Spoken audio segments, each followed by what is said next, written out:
What is going on, everybody? What is going on? What is going on? Man, first and foremost, before we get into the news, um, I want to say first and foremost, the mic issues we've had past few years over here, man. Want to apologize for them. I do have a new headset, got a new microphone. Trying to get this little setup going. Um, so got the headset on, the mic issues. The mic should be much better now. Obviously, anyone who's in the chat, man, let me know how the mic is and what y'all think about it. The mic issue should be fixed now, I would believe. So, um, yeah. So I'm just checked in. It sounds good. So, anyways, man, we got some breaking news. Breaking news just about 45 minutes ago. Atlanta Falcons have hired a defensive coordinator, and it's a guy they're familiar with. Just like last year when the Falcons hired Raheem Morris as head coach after he had already been here once, been an interim head coach, been passed up on. The Falcons have hired Jeff Ulbrich as their defensive coordinator. Ulbrich was here the same tenure as Morris, 2015 to 2020, first time around, where he was a linebackers coach. And when Dan Quinn was fired and Raheem Morris became the interim head coach, Jeff Ulbrich was named the defensive coordinator. So, listen, I think we got to first and foremost face this. This should have been expected by every single Falcons fan out there. This should have absolutely been expected, at least as some sort of possibility. The Falcons interviewed, a lot of names. They interviewed Wink Martindale, a guy who I would have been interested in seeing, especially considering Wink Martindale and his ability to really bring the house, and draw up all sorts of blitzes.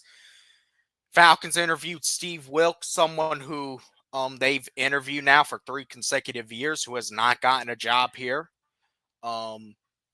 They interviewed, God, who else we interviewed? They interviewed Lou Anarumo, the former defensive coordinator for the Bengals, who was familiar with Jesse Bates.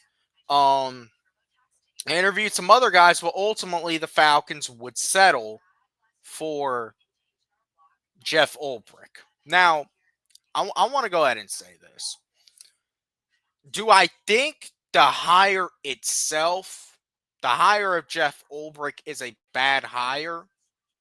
I honestly don't think it's a bad hire. I think you could have absolutely done worse. And I think just knowing the fact that he is an NFL guy, um, and he is an NFL guy, definitely, I think, absolutely gives him a nod over Jimmy Lake.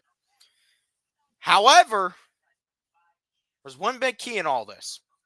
When the Falcons fired Jimmy Lake and went on this search for a defensive coordinator, links down in the chat. Yeah, exactly. Links down in the chat. Anyone wants to join up. Cash App also, if y'all feel so kind, donate. Obviously, y'all aren't required to, man. Share it out. Hit the like button. Y'all know the drill. StreamYard link is in there. Anyone wants to join, air your thoughts out about it. I'm gonna give mine. I don't think it was a particularly bad hire in itself. I think when you look at because after he was fired from the Falcons in 2020, or not even fired, he was let go because Arthur Smith did not retain him. He ended up going to the Jets, where the Jets, listen, the defense was not the issue for the Jets. It was clearly the quarterback, and also just the fact that the Jets are a dysfunctional organization. Now, some may argue the Falcons aren't far from that, and yeah, I mean, maybe there's a little bit of a point to that, but he was the interim coach for the Jets, and I gotta be honest. I think you may judge him off what he did as the interim coach, but one thing I will say is that I don't really think that the Jets situation. I don't think there's many coaches that could straighten that situation out in any way. So I'm gonna give Ulbrich grace there. As far as his time with the Jets did go, obviously he was working under Robert Saleh. Robert Saleh, it's a guy who I said a couple days ago on Twitter. If Arthur Blank really wanted to take it the extra mile, he actually wants to win. I'm gonna be honest. He would have made Jeff Ulbrich the highest, or not Jeff Ulbrich. He would have made Ron. What's going on, man? You first time in here, Man, this is a bad move. We could have done a lot better. I I am so tired seeing the same old coaches coming here. man. And I was about to get to that, man, because I was listening. I was trying to look at the positives, give him the benefit of the doubt, but now we got to look to the flip side of it. Jeff What? Ulbrich was already here. And what did the Falcons do last year? They hired Raheem Morris to come in and be the head coach, and they did one game better. What? All for what? So it like we don't want to win. Though we keep on hiring the same old people and get the same old shit. We keep on getting these same old people. That's Same why I old was saying, shit. if you really wanted to show that, if you wanted to make a statement and you wanted to show that you were trying to win, what you would have done is you would have thrown the bag at Robert Saleh. I don't care Right. if he's making more than Raheem. You throw the bag at Robert Saleh, even if he's only here 1 or 2 years, because Robert Saleh is a guy that he's going to come in and get your defense straightened out, regardless of the Right. situation. So, Or as far as Ulbrich, even Steve Waltz. I mean, I to wouldn't to listen. me, They've interviewed Wilkes 3 straight off seasons, and this is the 3rd straight off season. They ain't hired him for the position. So there's something about Steve Wilkes. I don't know if it's Steve Wilkes or I don't know if it's the Falcons. They don't want it. This is what I'm saying. The Falcons are an organization who we know what they're comfortable with at this point. They're not going to step out of their comfort zone until it really comes burning down to the ground. And you think after how the Dan Quinn era ended, none of these guys, as I've said, should have been, and Jeff Ulbrich included, because Jeff Ulbrich was on this coaching staff in 2016. Any of those guys right, involved with that situation, they shouldn't have even been allowed back in the building, much less given an office here. Now right. we're going to have 2 motherfuckers from that coaching staff who are the top 2 coaches on this team. That this is full Matt Ryan Falcons again, and we're relying on Michael Penix to bail us out. Because who's to say this defense is going to get it? How much is this defense going to get improved? Oh no, we don't got that much money. We got a lot of free agents. Over the cap. Coach Cousins, I think $7 million over the cap. Well, here's the thing. We're going to have to figure out what we're doing with Kirk. We can't keep a $40 million backup. I think we're going to have to probably do something after June 1st with him. But still, man, it's you have to think about this shit for a moment. You really do. Where are you realistically going as a team? You're trying to recreate a magic that clearly did not work. Yeah. I just told one of my best friends this was a bad move. A bad move. Jeff, I don't know how to pronounce his last name. Ulbrich. But he like that ex-girlfriend that she crazy, but she just thought you almost too damn scared not to get back with her, like she's got some dirt on you. Right.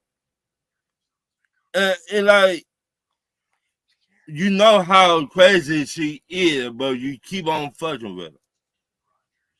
That's what Jeff Exactly. Ulbrich is.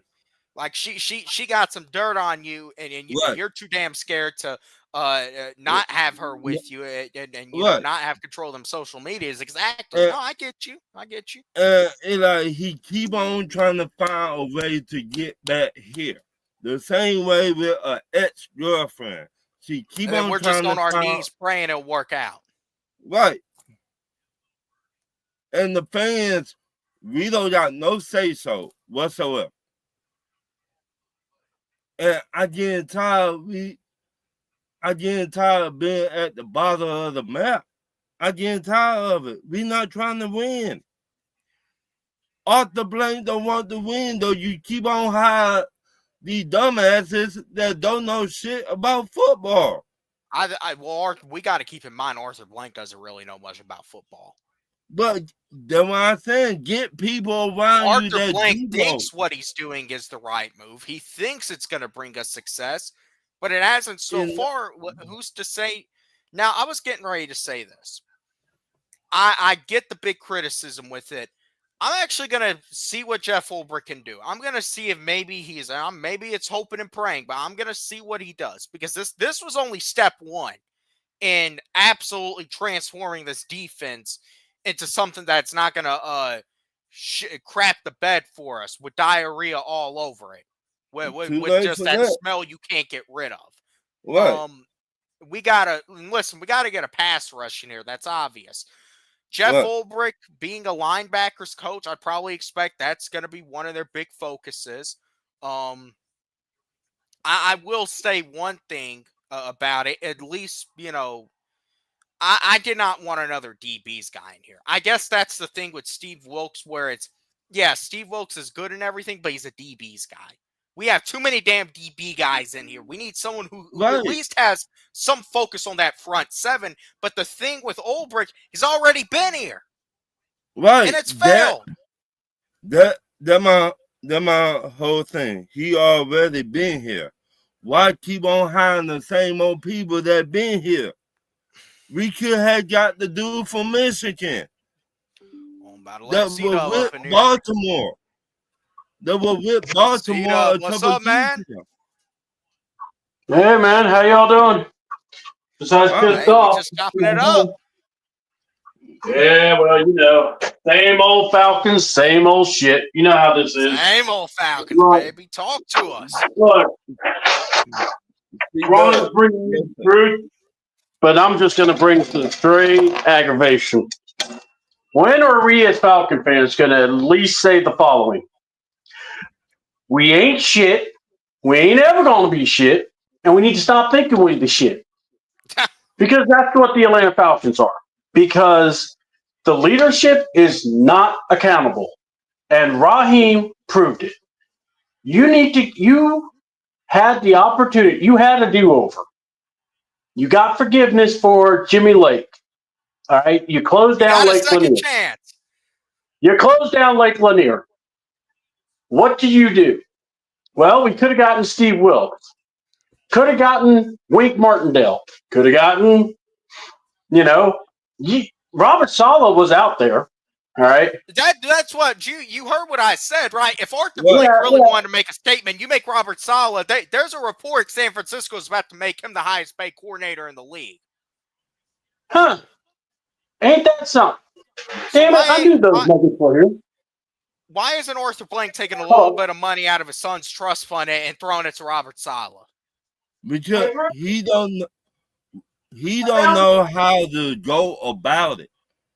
I just said he need people around him to teach him the game of football. He needs the right people. Rich McKay ain't it. Right.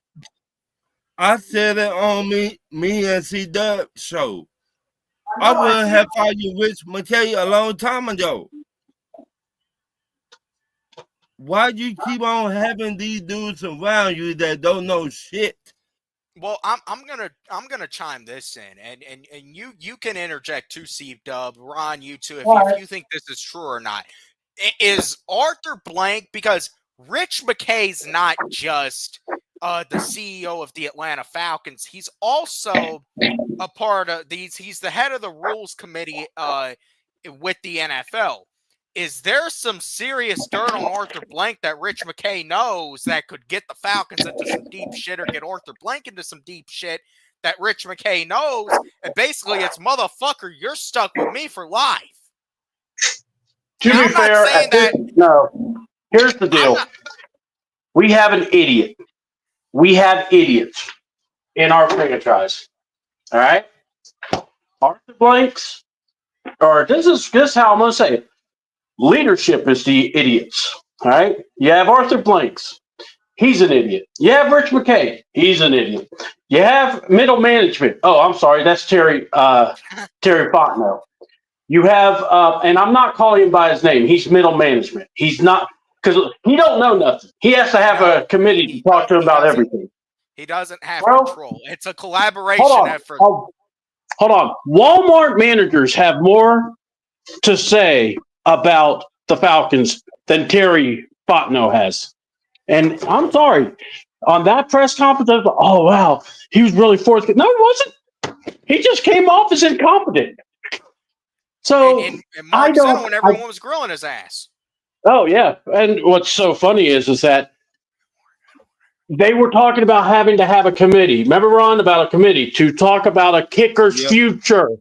Really? Yeah. It's either you keep cool or you don't. Yeah. You know, or, well, you know, we didn't know he was. You know what's another funny thing? No one's talked about? Man, the Falcons play loose and fast with this injury list because no one was injured. All of a sudden, oh, yeah, well, Koo is hurt, you know, and this guy's hurt. It's like, what? I know they weren't on the list of injured. No. What? They might have been here like one time, you know, for some limited practice. They weren't on no injury list. We didn't hear shit. That's the thing with the Falcons. They're not transparent. They love to do everything behind the scenes, but people can read through the bullshit. Well, here's the problem. If you can read through if you are going to play between the lines, then do it effectively. Don't be an idiot like these guys are. We've got the idiots. Raheem does not need to be the head coach. What? He should have never been hired. And here's the funny thing. We talked about it on the show, like Ron was saying, and we all said at one point, the worst person you can hire is Jeff Ulbrich. Not because of him personally. It's the fact he's part of that old system. Bingo. And here's the thing. It's another buddy of Raheem. And here's the other thing. I wanted a strong person because if it goes out of whack and Rod gets fired, guess who's going to be our interim head coach? Well, now we're looking at Jeff Ulbrich, and I'm going to tell you, if his interim head coach goes the way we had the last time, we're going to have a top 5 pick.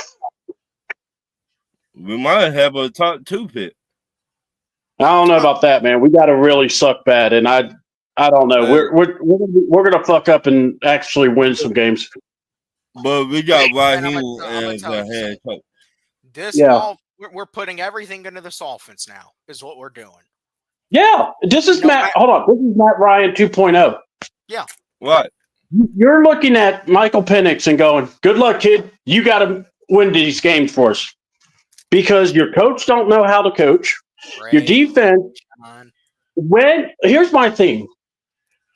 I am looking at this draft not as, oh man, how are we going to get better? Man, how are we going to, try to get the best defensive talent? No, I'm looking to see, okay, let's see how we're going to fuck this up. AKA, we getting the tight end? We going to get a receiver? I guarantee you, I would not rule out at least they may actually draft an offensive tackle in the first round. Look, every year I have done fantasy drafts, mock drafts, and I always say defender. I'm not falling for that trick no more. I'm not trading down. I got to see it. And my view is this. I got to see if this coach, because here's the other thing. everyone wants to talk about the coach and how these guys are going to get better on the field. Well, here's a question. How did Rob play the guys in preseason? Oh, that's right. He didn't play the first or second string. As long as I'm head coach of the Atlanta Falcons, we will never play our starters in the preseason. Remember that. So that means, yep. And hold on. That means a year where your rookie quarterback needs to have some time with the guys, gel with everyone. Now we're just going to sit them. Yeah. They sat Michael Penix they played him for one quarter and then they sat him. And he ended up being the starter. He ended up, and we're going to be relying on him a lot. But if anything, those kinks we saw in the preseason, it would have been the time for them to get worked out. It would have been the time, to put them out there. But yeah, go ahead, man. I'm sorry. You just asked why what he not still on this staff, Rich McKay. Because Arthur Blank buddy with him. Well, Arthur technically he's over with Atlanta United. Right. All right. Yeah. Hold on. My thing is this. Well, here's my thing. At this point, I don't care. Because I have seen this Falcon regime. I've seen the Falcon leadership. And what I'm saying is it ain't enough to just get rid of middle management, Terry and Ra. I want the whole leadership gone. I want Arthur Blanks to have to look at everyone and go, I've fired everyone and I'm selling the team. That's what I want. Pull a Washington.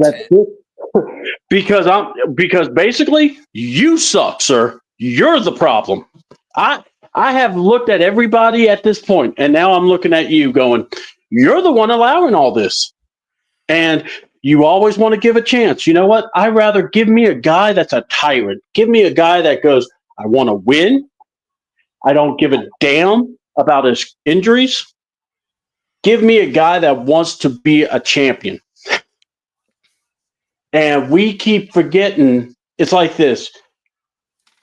When has this become the feel-good team?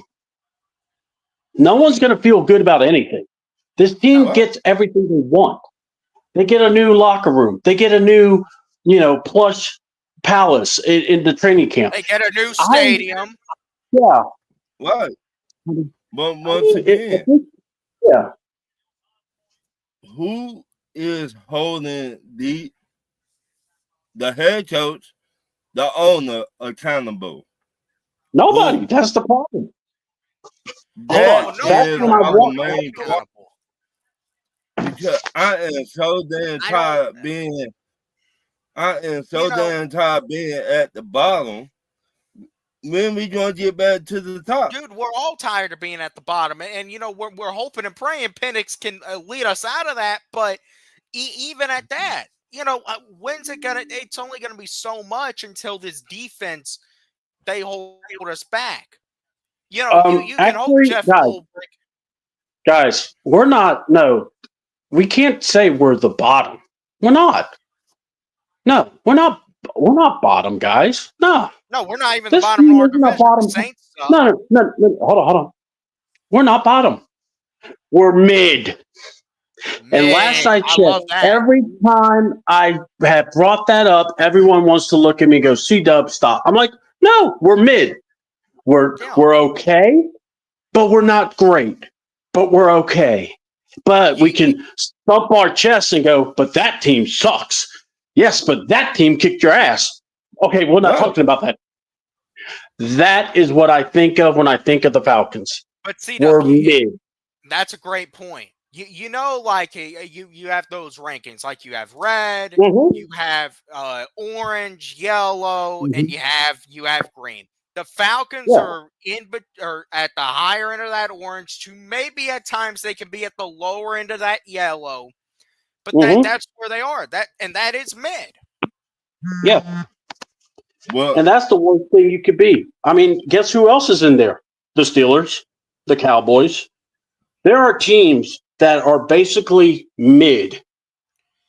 And for them to really get better, it's either they have to find that 1 year where everything works, or you got to tear it down to the bone.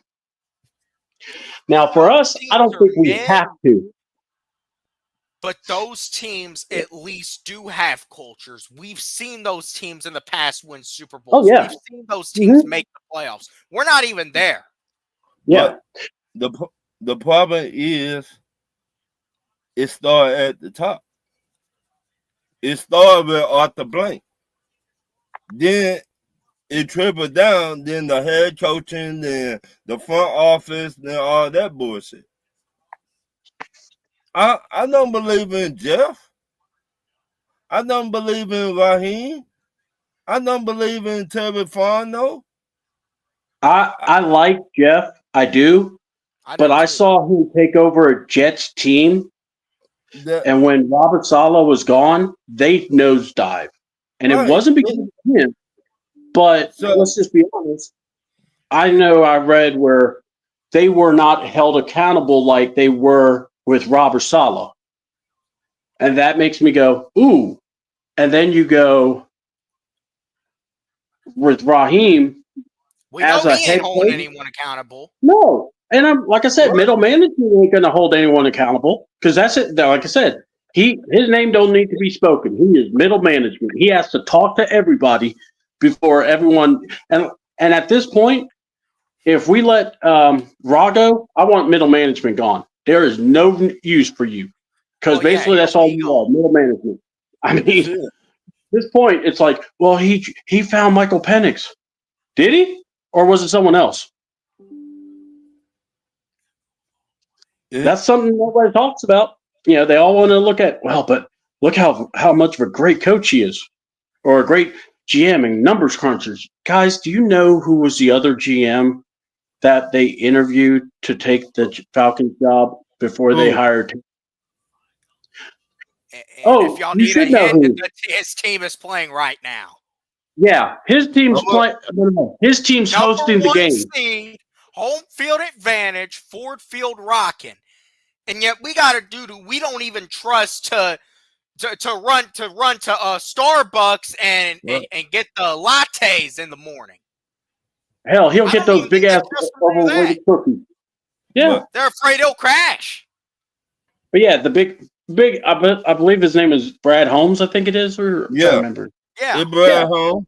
Yeah. And like I said, who's to say they didn't offer the job to Brad Holmes? Now, I always do think that Terry was their guy, but who's to say maybe they didn't end up offering that job to Brad Holmes? But what ended up happening is Brad Holmes saw the power structure here, or what even is the power structure here? We don't even know. And he said, no, I want to be somewhere where I can go, I can build my own team, I can bring in my own guy, and we can work together to actually get this thing on the right track. But isn't that something that man, his team's playing tonight when the news broke about RDC? Yeah. That's Falcons. That's Falcon football. We are on YouTube upset about our DC when the Lions and the Commanders are playing. And that to me it just explains everything about the Falcons. And honestly, that's why I said it's not that I'm surprised, it's not that I'm mad, it's what I expected. Because I kept going, they can hire the right person. And I was like, nah, that's too easy. Yeah. They're going to hire Jeff. And look, Jeff may be good for this job. But then again, are they going to commit and give him talent? Because the thing you need to remember, Jeff had how much talent in New York? Do we even have, I mean, I know we have Jesse Bates and AJ Terrell. I play Madden. I know those guys play well. But, you know. I mean, you got Ellis and Ulbrich being a linebacker guy. I'm sure, you know, he'll like having Ellis. Maybe, you know, and that's one of the things. Maybe they finally find a way to use Troy Anderson properly if his ass can stay on the field. If his ass can stay on the field. You're talking about Mr. ER. Man, there ain't no way Mr. ER is playing on the field. Come on now. You know better. Come on. That's Mr. ER. What are we going to have to do? What are we hoping and praying for? We're just hoping and praying 1 year we can be in this spot that Detroit's in, that Washington is in. Man, let's just. But no, I'm serious. I got you. But that's the problem, because those are the kind of, like, you went for a guy that was a project in what was it, Troy Anderson, when N'Kobe Dean was there. That's a real linebacker. It's not just that. We drafted Arnold Ebiketie, a guy who's been inconsistent, who can only turn it up for 3 or 4 games a season, over Nick Bonito. Yeah, and that's what I'm saying. Yeah, and you saw Nick Bonito sacking, and he picked off the ball. I mean, look, Terry. That's why I say middle management boy cannot. It's like this. I'm not expecting him to do crazy things in the draft. What I am expecting is I want to see someone that will, make some moves and be aggressive for this team's sake, because this team needs it. They need a kick in the ass. And like I said, to me, it's kind of feels embarrassing. If you were going to have the news of your DC hire, wait it till Monday. Don't try to slip it in so that fans can't talk about it during the playoffs, because that to me is stupid. That is annoying, because I want to know about my DC. And then you do this, and it's like, great, I have to walk away from a football game I was looking forward to watch versus, let's talk about Jeff. My name is Jeff. Man, they weren't getting that in on Monday. They weren't competing with that shit. But you know what I'm saying. Yeah, there ain't no way they would have held off. But yeah, I was concerned, because I was like, once you interviewed Steve Wilkes, I'm like going, if it's his job, he needs to be the one that's hired. And then when there was no news, I went, oh boy, they're gonna do this. Yeah, they're gonna. You're not shocked. Yeah. Oh shit! Washington got the ball back. The sad part is like I said, Jeff's not a bad guy, but the thing is, I don't even think he's a bad coach. No, I don't either. But the thing is that it's like this. People think, oh, Ebiketie could get 10 sacks. Ebiketie can get close to 9 sacks. He'll be amazing. Okay. He hasn't done it. He hasn't. Watch out for Braylon Trice. He was supposed to be that guy. We haven't seen him. Ending your rookie season, the first game of preseason on IR. That's not a good sign. Mm-hmm. And it's like, and then how people bragged about, oh, well, he's going to be the defensive star of this class, and he's on IR. You picked a project with a Roop. A Roop should play more. I agree. But the thing is, you need to really look at this roster and figure out what is going to be best. Well, all right. And what's going to be the fastest way to make this defense click? Let's do that. Actually, let's run through this, because obviously the Falcons, as it currently stands, I want to say are $7 million over the cap. Now, here's one. Now, tell me agree or disagree. Grady's staying at this point. Grady's staying, because you got Ulbrich and you got Raheem. They're not going to let Grady go. If they let him go, it's only to restructure and maybe bring him back on a lower number. Exactly. I could see it. I could see that. Or I'm going to try to be positive with him. He's the only one I'll be positive on with that, because I think he would do that. And I mean, I would be shocked if he said, you know what, F y'all, I need to go to a contender. That would be shocking. I don't think that's him. I think there's now Onyemata. No, Onyemata's got to go. He's got to go. That was the next thing I was going to get to. Onyemata got to go. Who else do we have? Kyle Pitts. I feel like I just saw. We trade him to the Bengals for a 3rd round pick.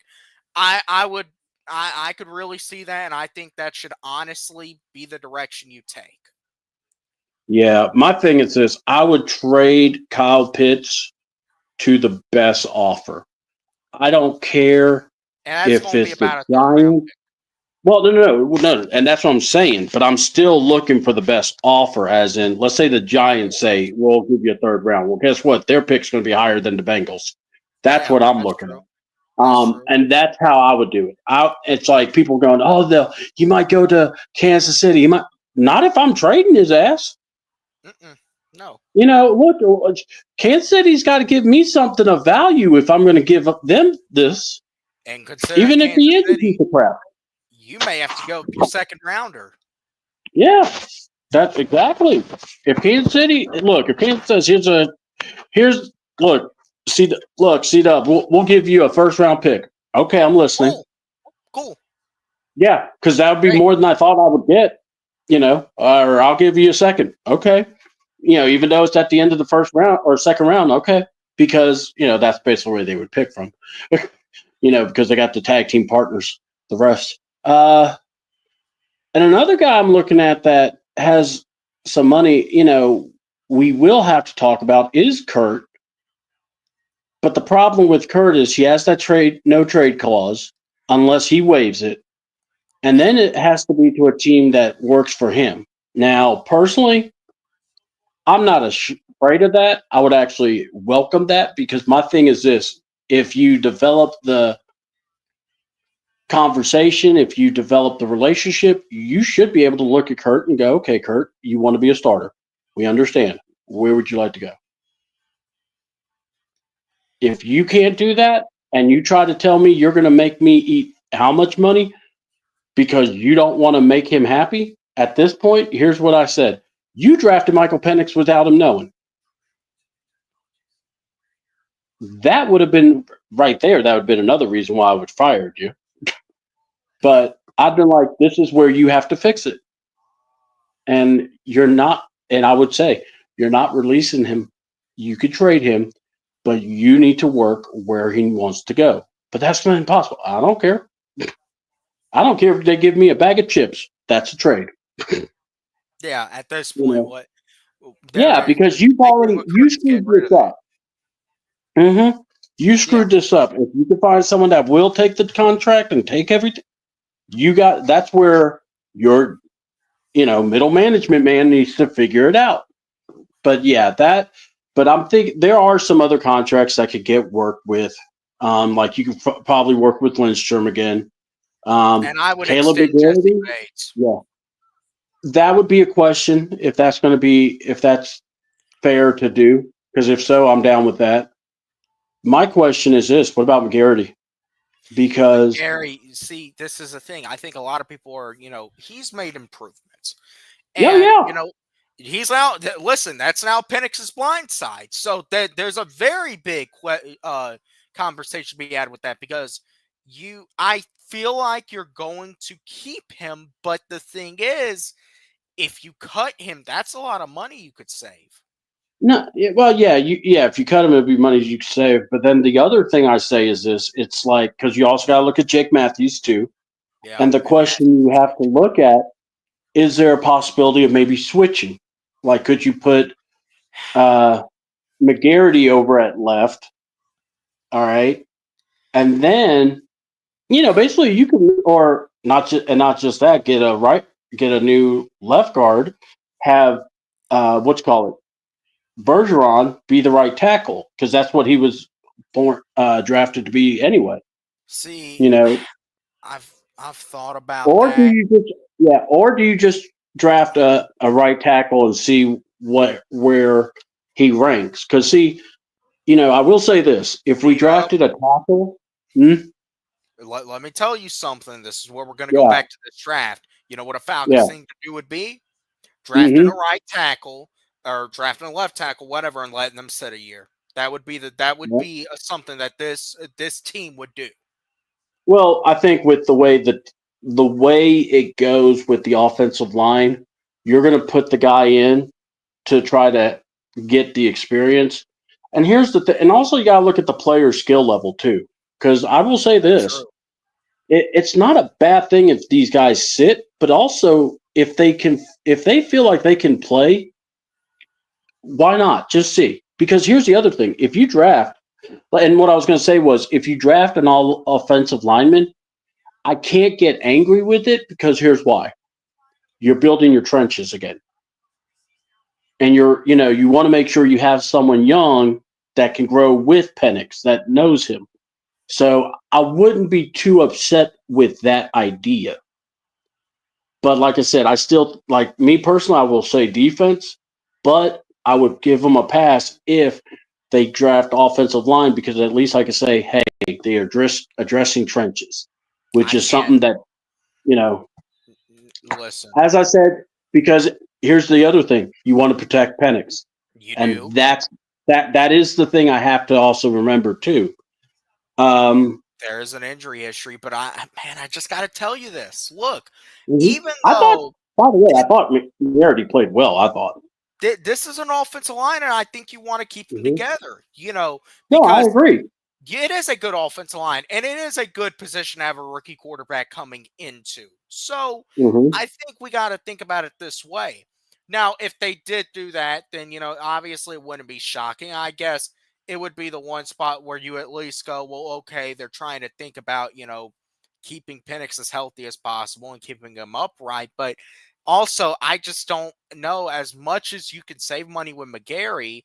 The thing is with that, man, you really have to, consider stability is something important, especially with an O line, and you want to keep that.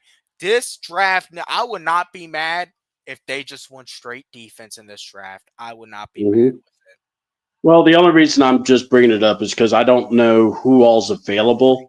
Once we get through the national championship game and people actually the list starts getting set as who's available, we'll be able to have a better idea. I'm just saying right now, if they went after offensive line, I wouldn't be so upset. Over, like I said, skill players you should be fine, Dom. You don't need anymore, or you could get them, but get them somewhere else. Use the free agent market. Pick a couple of guys up here and there. That I'm not worried about.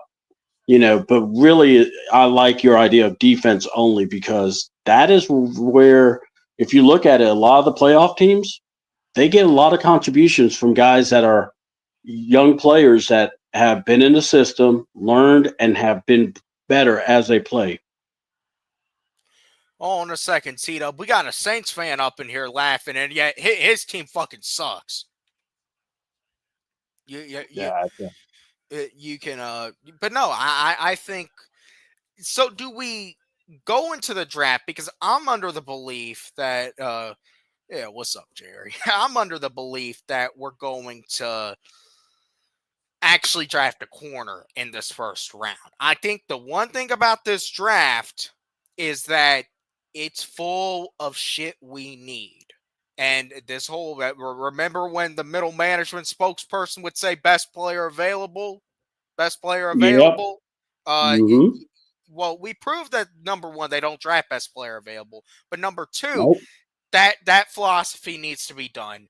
I don't care how, if you see, let's just say for instance Ashton Genty is there. Fuck no. You're taking whoever the best defensive player is. Okay. Best defensive player available. Cool. But it can't, this whole best player, this is what I'm telling you. That how you improve this defense this offseason is going to be very important to this team's success. Linebacker needs to have a revamped big time. And that I is the think. thing Yeah. with Jeff. He's a linebacker guy. He played Mm-hmm. linebacker for 10 years in the NFL. So Yeah, I know. I Yeah. feel like maybe he, wants to bring a linebacker in free agency. I could also maybe see, which I think, honestly, if you bring a linebacker in free agency, maybe that's the best bet.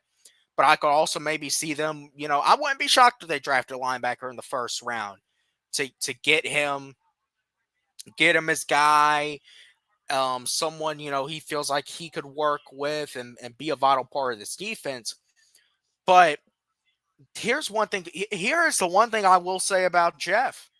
Do you know that? And I actually didn't know this until pretty recently. Jeff Ulbrich was actually the guy that talked this team talked Thomas Dimitroff into drafting Tack McKinley. Then this is why I don't want him on my team. Because if you talked him over TJ Watt, yeah, then Jeff Ulbrich, you need to be gone. That's apparent. Because I do it for her. Look, again, this is some of those decisions that you just go, what were we smoking? And look, my thing is this, don't overcomplicate it. Linebacker was your weakest need or is your weakest spot. Yeah, you could get more D linemen. You got a ton of them last year. Sat them the whole year for most of the year. And, you know, you really, at this point, you need to address linebackers. If you're going to run a 3-4, then you need linebackers. And you need guys that could cover.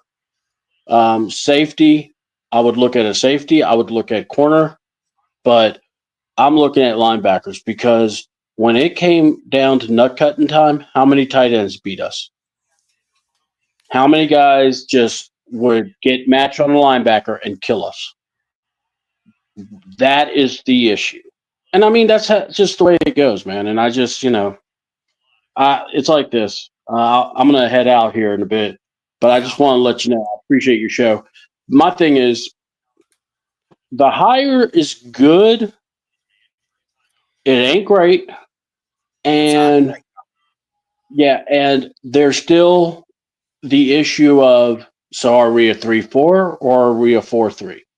That's what I'm trying to figure out right now. And my thing is this, if you don't have an identity on defense, you don't have an identity. And that's where we have to get. And look, people are like, oh, well, you can't pass on us. Don't say that. I watched the Minnesota game where Horford was fighting a ghost. And, you know, or he was high-fiving John Cena or whatever he was doing when he fell on the field when the guy scored the touchdown on him. I just that's how I feel when I think about this. So my thing is this: draft, don't overcomplicate it. Keep it simple, stupid. If and middle management. So if I were willing to bet, I think they're still going to run this 3-4.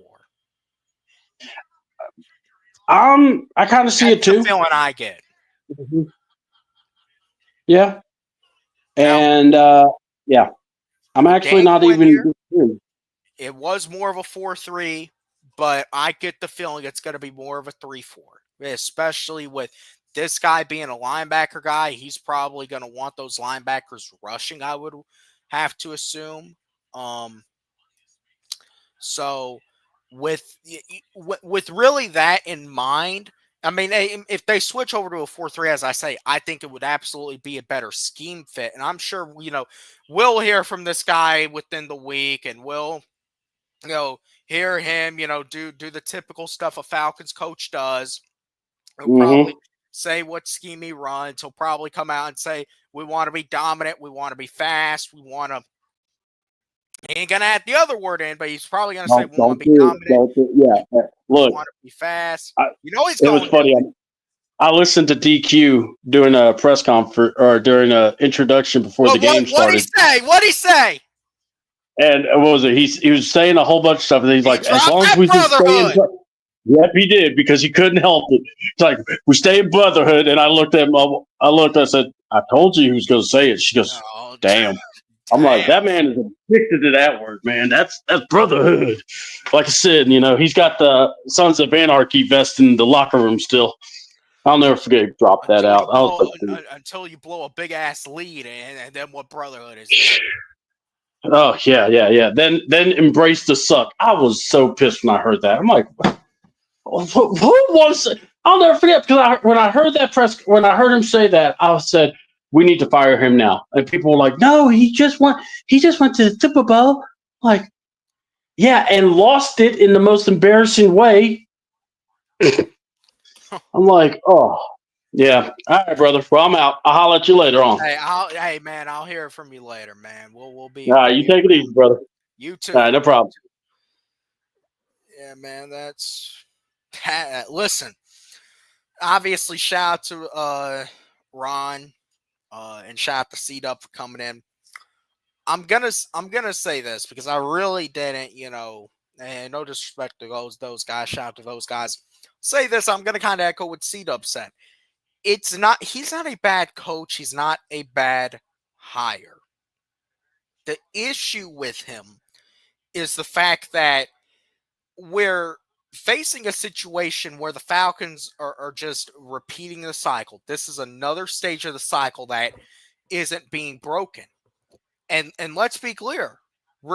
This is basically, in my opinion, this is Raheem going. I'm going down with my best friend. I'm not going down with no guy I don't know. I'm not going down with no Steve Wilkes, or I'm not going down with just Anarumo, or I'm not going down with Dennis Allen. I'm going down with the guy who's my ride or die, who's my homeboy. That's how he's basically going. Hey Jerry, you can't be timing these people out, brother. You can't be doing that. You can't be timing people out, especially this dude.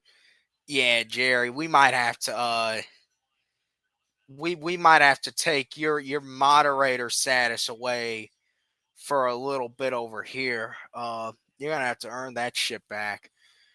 Mac Tile, man, you still watching? So sorry for the Aints fan we got. We got link in the discussion. Any Falcons fans wanna join in on the conversation? Go ahead, man. Go ahead, join in on the conversation. I gotta be honest, as I've said. I don't think he's not a bad coach, but it's this cycle. And it's this cycle that has haunted this organization for basically for time and time to come. Hey, Jerry, listen. He's a Falcons fan. I can't be I can't be letting you time out a Falcons fan and letting you abuse his mod power. You're gonna have to earn it back, man. Don't ever compare me to that motherfucker either. Don't ever compare me to his ass, because me and him are not the same.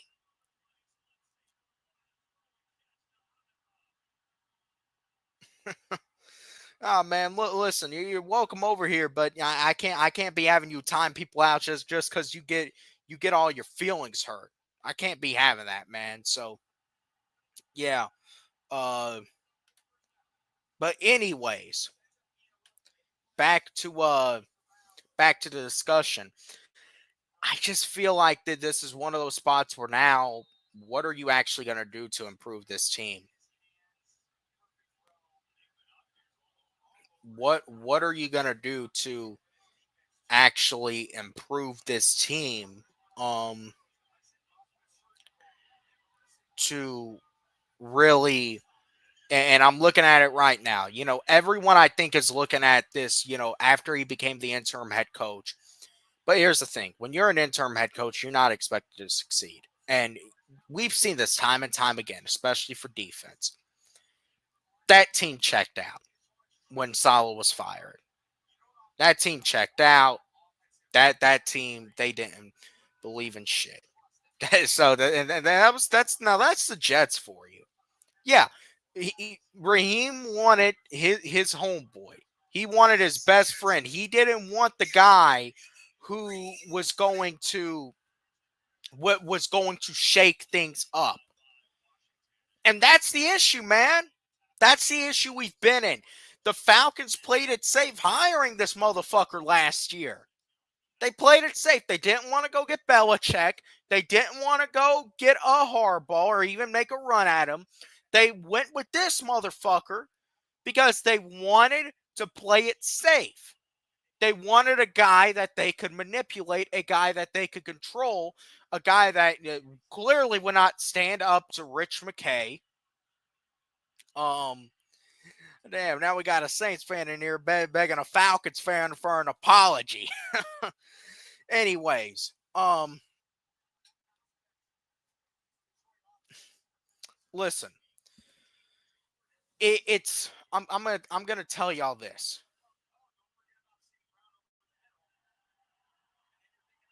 I'm gonna tell y'all this. This is not really gonna be one of those wait and see situations. And I'm gonna try to keep the glass half full. That's my thinking. Keep the glass half full. Now, what I will say is this. Damn, that was a great catch. How can we have faith in ownership when season ticket holders don't come to the games? This few years for crying out loud. Yeah, no, we got the Super Bowl here, and I'm going to say this. I'm going to say this right now. If the Falcons are not contending and do not have it by the time the Super Bowl is here in Atlanta, they're not going to get it, I think. I don't think they're going to get it. Because we need to face this for a moment. We have basically now wasted the window where we're not paying Drake, we're not paying Bijan, we're not having to pay Kyle. Well, we're getting ready to have to pay this motherfucker $11 million unless we trade him. But we weren't paying Pitts, we weren't paying a lot of guys. A week ago, built this defense, add an Onyemata, add a Caden Ellis, add a Jesse Bates. And this year is it. If this team does not make the playoffs this year, everyone is gone. And I think that has to be the clear expectation from the fan base to ownership and everything in between. Because it's going to be very difficult also it's going to be very, very difficult to actually look at this thing and say that it's something to be excited over, because it's not. It's going to be hard to excite this fan base now. It's going to be hard to fill that bins. It is. You ain't selling out season tickets again this year. You're not sitting up here and getting you're not sitting up here and getting a home field advantage. That's not going to happen until the team wins. I'm going to say this. The boycott thing doesn't work either. Because, let me tell you, honestly, fans have been really boycotting the Falcons for years with the half-filled stadiums, and they've only gotten more and more mediocre. So, with all that being said, that don't work either. I really think that regardless of, what the situation is, there's only a certain point, a certain point of time that can just go on before we start looking at Arthur Blank. Why is Rich McKay still around? Why is he still in your ear? Why haven't you blocked this man's number? Why haven't you disbanded this man? Why haven't you kicked him out of your house, whatever house he's staying in? Why haven't you cleaned his office? Why haven't you got him the fuck out? Why didn't, when Terry come here, you trust him with building this team? Now, we've clearly seen that Terry has not made the best moves, but why'd you hire him if you couldn't trust him? Or did they offer the job to Brad Holmes and they saw they couldn't control Brad Holmes, or Brad Holmes said, we're not going for this power structure, or I'm not going for this power structure, and I think I'll pass. I got a place in Detroit that at least is going to let me run the show. So let's see. I just got my season ticket. Was Friday. Can't keep this up if we don't get more competitive. Yeah, no, they're already. Yeah, everyone's got to go. The 2025, and honestly, it's really won the division. It's really won the division because there's no damn excuse for how you can sweep Tampa Bay and still not win this division.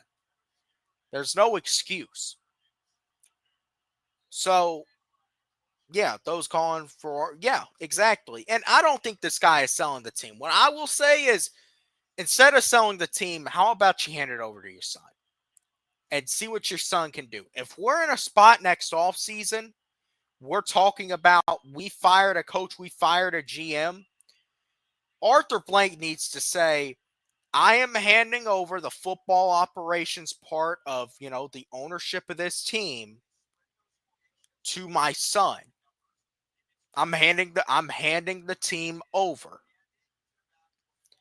And let Josh bring in his people. First of all, let him get Rich McKay the fuck out and let him bring in his general manager. Let that general manager bring in his head coach and get this thing straight. But we're not in a position to do this. We're not. Because you've drafted all this talent on offense. You got a quarterback. Now, finally, the thing with the Falcons is not just, the Falcons do not have a good roster. They don't have talent.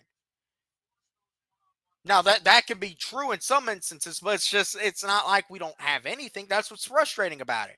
We got an offense set in stone. The thing about it is, and we got guys on defense. We got guys in the secondary. Now, I would argue the biggest thing that this team needs is a guy that can really set the tone up front. That I don't think the Falcons have.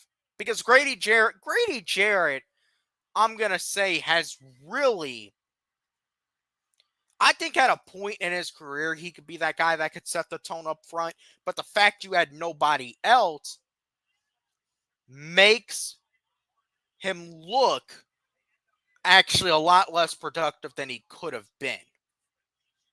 Because he's getting double teamed out there all the time. And it's still happening to him. He's not the same player that he was a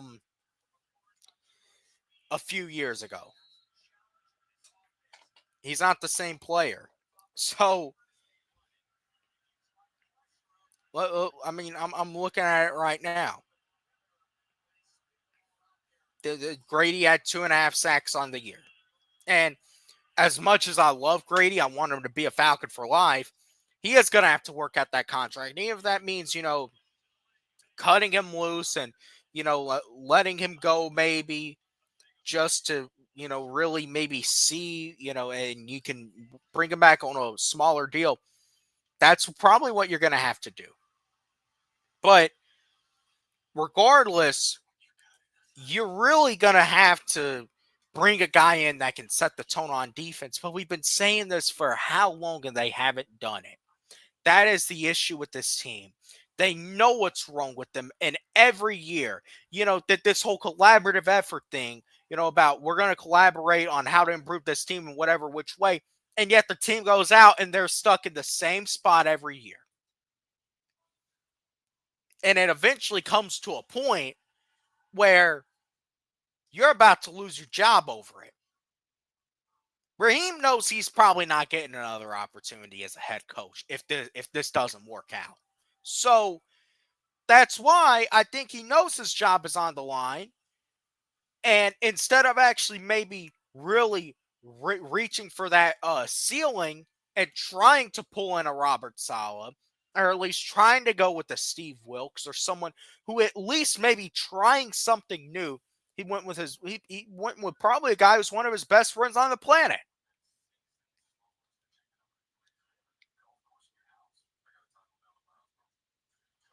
So, yeah.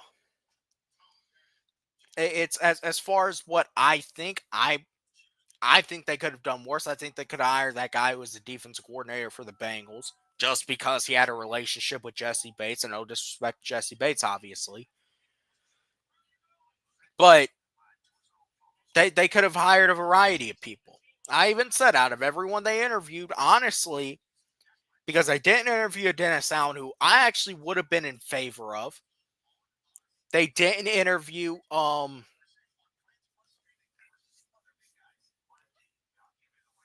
they did not interview Robert Saleh, obviously, because Saleh, he still might be out there for some head coaching jobs, but if not, he'll just go back to San Francisco. I would have liked to seen Wink Martindale because I feel like Wink Martindale, at least, he's bringing new blood. He's bringing a different perspective on shit. That's what the Falcons need. They need a different perspective and a different going of. You could have at least brought in Steve Wilks or Dennis Allen, guys who are familiar with the division. No, you brought in this motherfucker's best friend, who just so happened to be here the prior time. This is full blown Matt Ryan Falcons now, where you're relying on Penix to come in and save the franchise. And maybe he's going to do it. Maybe. And if he does, he's obviously a hero. But we know what Penix can do, man. We know it. It's about putting a defense around him that can back him up.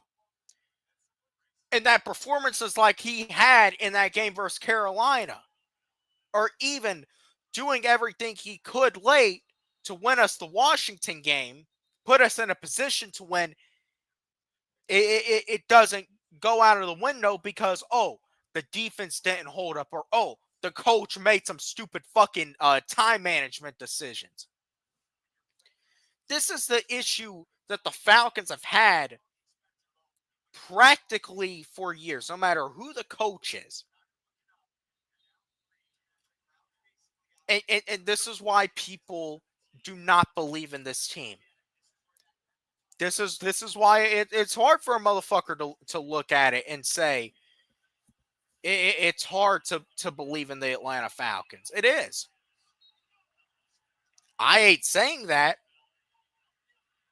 but I truly believe it is hard to look at this situation and say things are actually going to change. This is where it's going to change. Now listen, this is only step one, and what's going to be quite a off season to see what they do. The focus is going to turn to how do we clear up some cap space. I wouldn't expect the Falcons to do really very much in free agency, but damn, Washington's looking good right now. Detroit just looks slow. Man, ain't that something? But look at Washington, for instance. Look at them. And it's ironic because Dan Quinn's their coach, but look at it. You sell the team to a guy who actually knows what success is, who actually knows how to win. You bring a guy in, Adam Peters, who's actually, going to get this team right, who you don't gotta babysit. And you can have a guy like Dan Quinn, but, listen, Dan Quinn has at least, I will say, it looks like in some aspects, I'm going to hold my breath on this because I do think he's going to fuck up. But Dan Quinn, I will say, has, at the very least, it looks like learned some of his lessons. Now, we're going to see when Cliff Kingsbury gets a head coaching job how he responds, but, it at least does look like Dan Quinn's learned from his mistakes. The Falcons have not. Here's the other ironic thing. Everywhere Dan Quinn has gone, he's had a solid defense, except here. Everywhere Raheem's gone, he's such a great coach. He's this, he's that, except here. Everywhere Arthur Smith has gone, he's had a respectable offense, except here. So when's it going to change is my question, and how's it going to change? Because clearly with this hire, you're not changing much. What would have been changing much would have been actually Arthur Blank showing an initiative, throwing a bag at Robert Saleh, and saying, you ain't getting this money anywhere else. Or at least would have been hiring Steve Wilkes. Or it at least would have been going out and getting a Wink Martindale. Someone who's going to bring a fresh perspective to everything. So that's what frustrates me. That's really what frustrates me about this entire situation. Is that what are we doing to change what is going on in Atlanta? What are we doing to actually change something? We're just staying in our comfort zone. And let me tell you something. If you stay in your comfort zone, shit ain't ever going to change.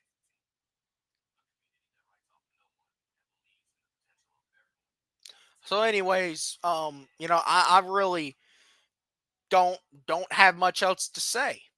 I don't hate Ulbrich as, a hire alone. I don't think he's even a bad coach. I do think everything considered, Jeff Ulbrich, he could make a good defensive coordinator. However, we're going to have to consider that this is the same old, same old. And unless Arthur Blank is going to go and pray to the Lord or get baptized or something this offseason, what's going to change? What's going to change? And I've been one of these guys, and look, I'm still going to, try to be this way. Because listen, as I've told y'all, Michael Penix, I'm excited for. I'm excited for Michael Penix. Yeah, I wouldn't doubt we're keeping Pitts either. I think there's a lot of value in trading him. But as C-Dub said, you ain't just, giving me nothing. You got to give me something. You got to give me a third. I need a third. Give me what I need. I'll give you what you want. But if you ain't going to give me the third, then, we're just going to have to face that, we're going to have to live one more year with this failure. The big thing with it, though, damn, golf must have gotten injured or something.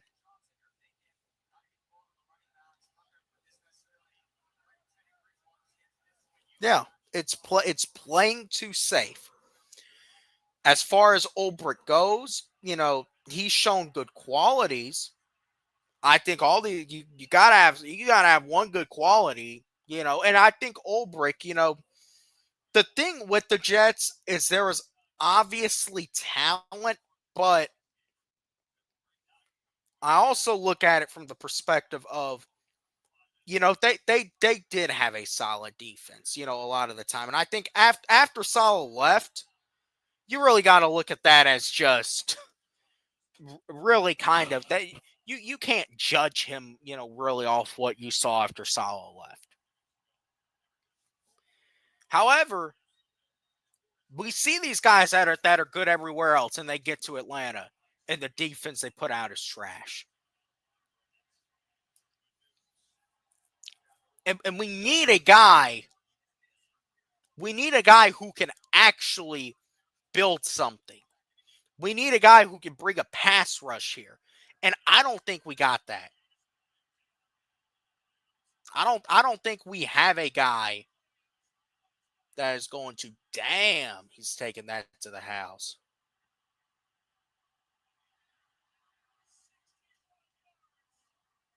That's Ben Johnson. That's another guy who didn't want to come here for whatever reason. I don't know. This is gonna be a good game. Hey, so Anyone else have an opinion on this, Jeff Ulbrich? And anyone else have an opinion on Jeff Ulbrich? Because I'm said he's not a bad hire. I don't think he's necessarily a bad coach, but is shit gonna change? Is this finally where shit changes? And we're putting all the stock into this offense because the Falcons have once again made the comfortable hire inside someone who already knows his way around the building, someone who knows who to answer to. Yes, sir. No, sir. So now, man, where are we going next? And, really, I do know there's, obviously, as we do approach this off season, I don't know if I'm going to be honest. I don't know if I'm going to go live. I might, go live after Jeff Ulbrich speaks, and really what he says, what I find interesting about it. I'm not going to make any promises, but if I don't, I might not go live again until after the Super Bowl, where I'll probably look forward to the off season, look at how do we improve this team? How do we make this team better? But I'm going to tell y'all this. Listen, the bottom line is this. This has to be an off season centered all around the defense and investing in the defense, be it the draft, be it whatever you can do in free agency.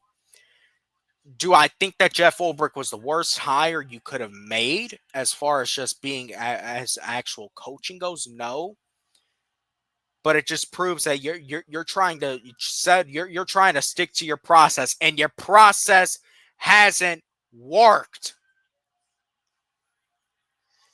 Anyways, man, with that being said, y'all know what to do. Y'all know the drill. Appreciate you all for watching.